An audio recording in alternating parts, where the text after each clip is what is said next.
नमस्कार। आज की प्रेस कॉन्फ्रेंस हमने हाल ही में दिल्ली में ब्लास्ट हुए और कश्मीर में नौगाम पुलिस स्टेशन में ब्लास्ट हुआ, इसके संदर्भ में, इसके आयामों को लेके आपके सामने अपनी बात रखने के लिए हम आज आए हैं। मैं आपको कहना चाहता हूं कि बार बार आतंकवादी घटनाएं होती हैं और उन घटनाओं के माध्यम से आतंकवाद के बृहद स्वरूप को हम देखते हैं। सिर्फ इतना ही नहीं कि उसका अंतर्राष्ट्रीय उसके सपोर्ट स्ट्रक्चर्स क्या हैं, भारत के भीतर और जम्मू कश्मीर यूनियन टेरिटरी के भीतर उसके सपोर्ट स्ट्रक्चर्स क्या है, ये हमारे सामने आता है। और बार बार हम देखते हैं कि बिल्कुल क्लियरली जब आतंकवाद का एक रूप हमारे सामने आता है, सबसे बड़ी गलती भारत सरकार जो करती है वो बार बार आतंकवाद को कम आंकलन करके करती है। आतंकवाद के इस बृहद स्वरूप को छोटा करने का प्रयत्न किया जाता है। एक किस्म से लगता है कि जैसे कि एक सेल्फ सबवर्जन, खुद ही अंदर विचार की धरातल पर एक विघटन का काम शुरू हो जाएगा। आप कहेंगे कि आप क्या बोल रहे थे। देखिए, अभी जो ये आतंकवादी घटना दिल्ली में हुई, इसको लेके एकदम से जो चर्चाएं चली कि वो ये चली कि भाई ये एक व्हाइट कॉलर्ड आतंकवाद है, एक नया रूप आतंकवाद का हमारे सामने है। और ये भी कहने का प्रयत्न किया जा रहा है आतंकवाद तो कमजोर, हमने खत्म कर दिया था, लगभग कंट्रोल में लिया था। अब ये 12 साल के बाद ये घटना हुई।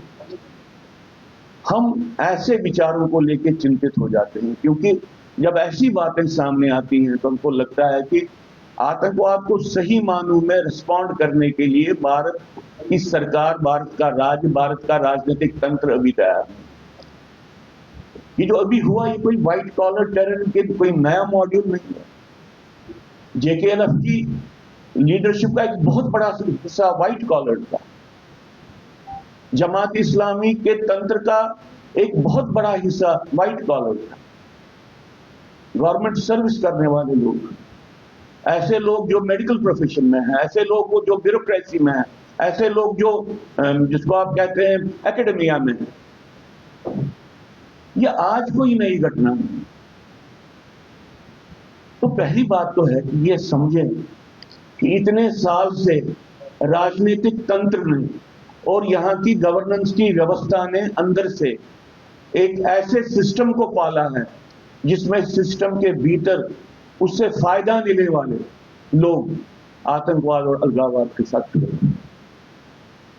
हम समझते हैं कि आतंकवाद की निरंतरता को न मानना एक सेल्फ सबवर्जन की घटना है, अपने आप को भ्रमित करने वाली घटना है।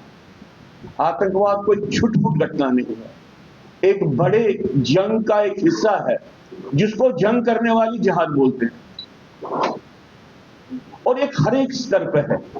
ये गवर्नमेंट के भीतर से भी चल रहा है, गवर्नमेंट के बाहर से भी चल रहा है, समाज में भी चल रहा है, ये धार्मिक जो हमारे संस्थान है वहां से चल रहा है, ये प्रोपेगेंडा में चल रहा है, ये अंतर्राष्ट्रीय स्तर पे चल रहा है। अभी जो ये घटना है, आतंकवाद के ये सारे स्वरूप, ये सारे आयाम आपके सामने आते हैं। अभी आपके सामने ये बात आती है कि टर्की का क्या इसके साथ लिंक है, बांग्लादेश का क्या लिंक है, पाकिस्तान का क्या लिंक है, किसी और कंट्री का क्या लिंक है। तो हम आपके माध्यम से आज फिर से भारत सरकार के सामने ये कहते हैं कि पहले आप आतंकवाद के सही स्वरूप को मानो। और आतंकवाद का सही स्वरूप है एक ये टोटल युद्ध है, जिसको वो जिहाद कहते हैं। आप छुटपुट टेररिज्म का मुकाबला नहीं कर रहे हैं, आप एक जिहादी युद्ध का मुकाबला कर रहे हैं जो हर एक स्तर पे काम कर रहा है। दूसरी बात, जो ये टेररिज्म है, ये छुटपुट घटनाएं नहीं करना चाहता, कुछ लोगों को मार के सिर्फ पब्लिसिटी में नहीं रहना चाहता है।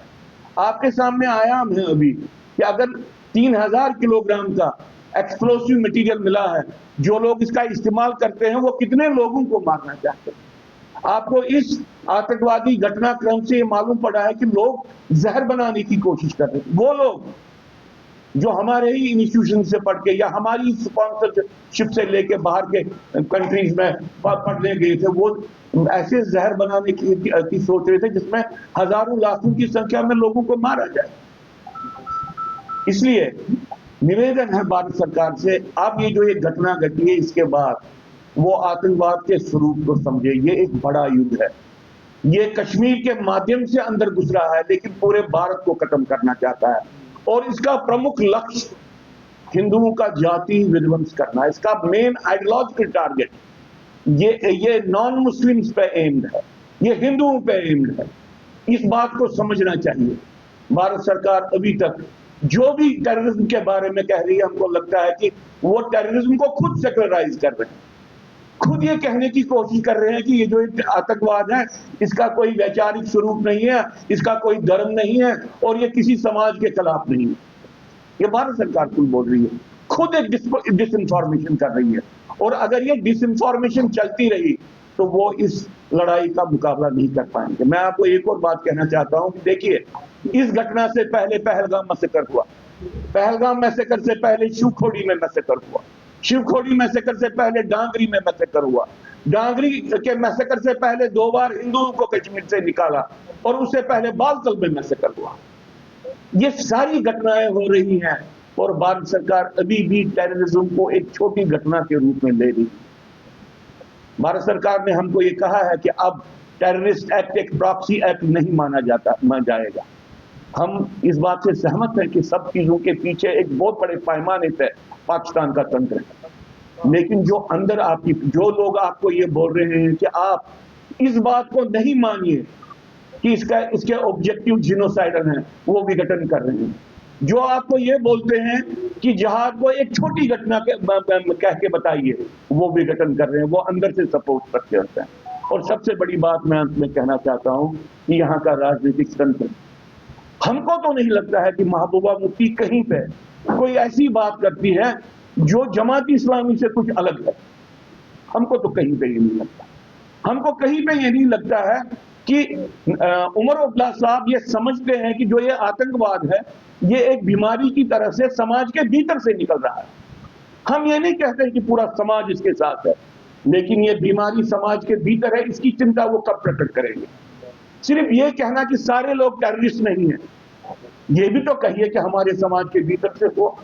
यही तो कहिए कि भाई जिन लोगों ने कश्मीरी हिंदुओं के मकान जलाए वो आतंकवादी नहीं थे, वो लोकल थे। जिन लोगों ने मकानों को लूटा और उन लूटी हुई चीजों को मार्केट में 2-2 साल 3-3 साल बेचा, वो लोकल थे। समाज के भीतर, कश्मीरी मुसलमान समाज के भीतर से ये निकल रहा है। किसी को तो मानना चाहिए ना। और जो कश्मीरी मुसलमान समाज के बीच में जो अच्छे लोग हैं उनको आप कैसे प्रोत्साहित करेंगे अगर आप उनकी प्रेजेंस को नकारेंगे, अगर आप उनकी सोच को नकारेंगे और ऐसे लोगों के बारे में गिल्ट ट्रैप क्रिएट करेंगे। भाई देखिए, आपने ज्यादती की है, ज्यादती के कारण आतंकवाद हुआ है। कोई आतंकवाद ज्यादती के कारण नहीं हुआ, एक जिहादी विचारधारा इसके पीछे ड्राइव कर रही है। अभी भी जो आपके सामने इंटरव्यूज आ रहे हैं उसके पीछे कोई इकोनॉमिक रीजन वो नहीं बोल रहे हैं, वो सीधा एक जिहाद की कल्पना लेके आपके सामने आए। वो कहते हैं